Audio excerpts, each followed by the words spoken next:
పండు అమ్మగారు తెస్తాను.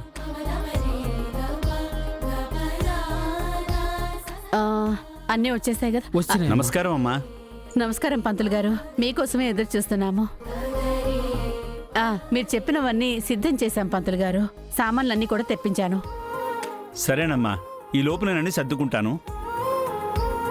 ఈ లోపల పాపని అమ్మాయిని అలాగే మీ అబ్బాయిని కూడా రెడీ అయ్యి తొందరగా రమ్మనండి. అలాగే పంతులు గారు. యమునా,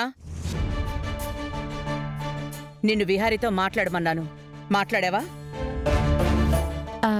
మాట్లాడాను వదినా. మాట్లాడితే విహారి మళ్ళీ బయటికెందుకు వెళ్తాడు?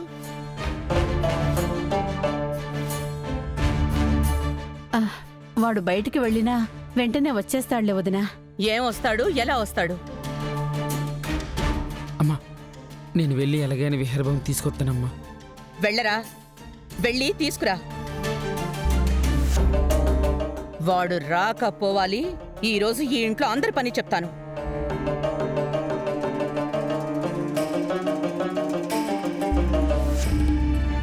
నిన్నేదో నా కూతురు నిర్లక్ష్యంగా ఉంది, నా కూతురు అది చెయ్యట్లేదు, ఇది చెయ్యట్లేదు అని చెప్పావు. నా కూతురు సరే, నీ కొడుక్కి నువ్వు చెప్పినా కూడా వాడు ఆగాడా? వదినా, విహారి నా మీద ఒట్టేశాడు, ఇక్కడే ఉంటాను అని. వాడు ఎలాగైనా సరే బారసాల మొదలు పెట్టేలోపు ఇక్కడ ఉంటాడు. నీ కొడుకుని ఆపడం నీకు చేతగాలేదు గాని అందరినీ మాటలంటూ ఉంటావు. విహారి బారసాల్లో పాల్గొనడానికి నీ మీదొట్టేశాడా? అంటే వాడికి నువ్వంటే కూడా లెక్కలేదు, అలా తయారయ్యాడు వాడు. ఈ ఇంట్లో వాడికి భయం చెప్పేవాళ్లే లేరు. వాడిష్టానుసారంగా చేస్తుంటే నువ్వు వాణ్ణొదిలేసి నా కూతుర్నంటూ ఉండు. అదేం లేదు వదినా, వాడు ఖచ్చితంగా వచ్చేస్తాడు. అది చూద్దాం.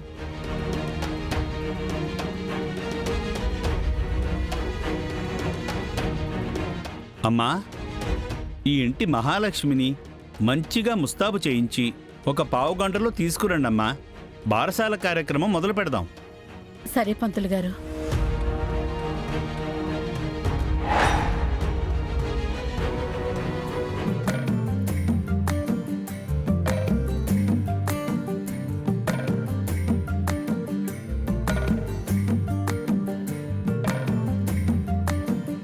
పంతులు గారు, అన్నీ సిద్ధమేగా? అన్నీ సిద్ధం చేశానమ్మా. అన్నీ వచ్చాయి గాని అగరబత్తులు మాత్రం రాలేదు. అయ్యో, అగరవత్తులు రాలేదా? నేనెళ్ళి తీసుకొస్తాను. నేను తీసుకొస్తానులేండి బామ్మగారు. మీరు బాబుని తీసుకోండి. నువ్వు ఉండమ్మా, నేనెళ్ళొస్తాను కదా, ఇక్కడే కదా, దూరమేం లేదు కదా. నేను వెళ్ళొస్తాను, నువ్వు ఉండు.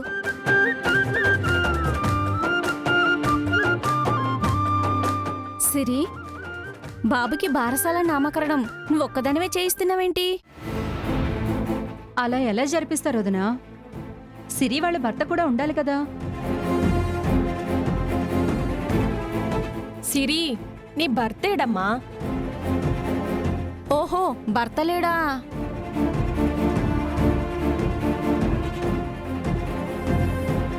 ఈ మధ్యన ఇలాంటివి చాలా ఫ్యాషన్ అయిపోయాయి వదినా. అవునదినా, భర్త లేకుండానే బారసాలలు నామకరణాలు జరిపించేస్తున్నారు.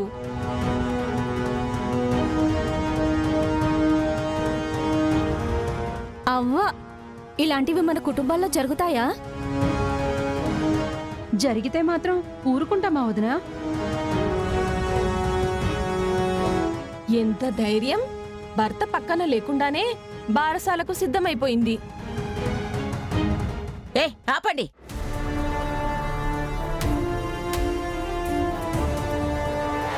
మిమ్మల్ని ఇరుగు పొరుగు వాళ్ళని పిలిచాను. ముత్తైదువులు కదా, నా మనవరాల్ని, నా మునిమనవణ్ణి ఆశీర్వదిస్తే మంచిది అని పిలిచాను. కానీ మీరిలా నా మనవరాల్ని అవమానిస్తారని తెలిస్తే మీతో మాట కూడా కలిపేదాన్నే కాదు. మేమేం తప్పన్నాం బామ్మగారు? భర్త లేకుండా బారసాల ఎలా జరిపిస్తావు అని అడిగాం, అంతే కదా. తప్పా తప్పున్నారా? ఒక ఆడపిల్ల భర్త లేకుండా బారసాలకి నామకరణానికి సిద్ధమయ్యిందంటే తను ఎంత మనోవేదన అనుభవించి దీనికి సిద్ధమైందో అర్థం చేసుకోలేరా మీరు?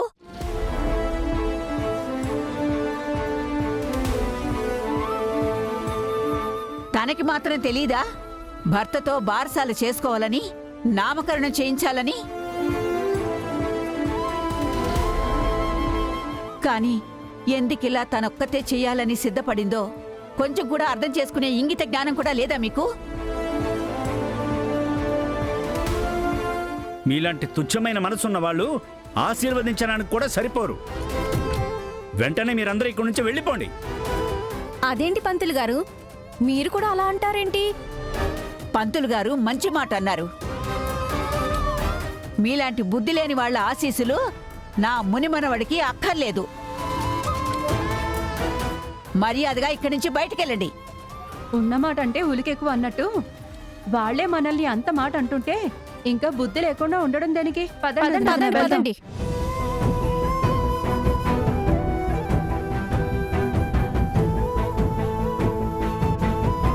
అమ్మ సిరి, నువ్వు వాళ్ళ మాటలేమీ పట్టించుకోకు. ముందు జరగాల్సిన తంతు జరిపిద్దాం. అవునమ్మా, వచ్చి కూర్చోండి.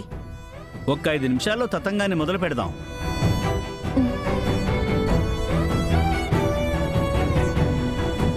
నాన్న, నీకోసం నేను ఎన్ని అవమానాలైనా పడతాను. కొన్ని రోజులు నా దగ్గర పెంచి పెద్ద చేసి ఆ తర్వాత మీ నాన్న దగ్గరికి నిన్ను పంపించేస్తాను. అమ్మా సిరి, వచ్చి కూర్చోండి. అలాగే పంతులు గారు.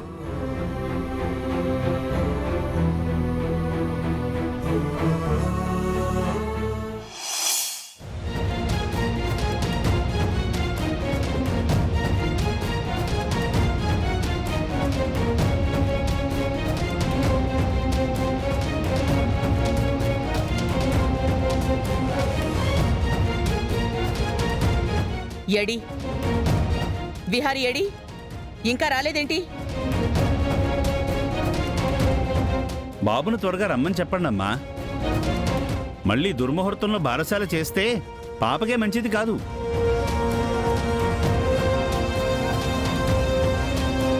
విన్నావుగా? ఏడి నీ కొడుకు? ఎక్కడా? నీ మీద ఒట్టేశాడు, వస్తాడు అని చెప్పావు కదా.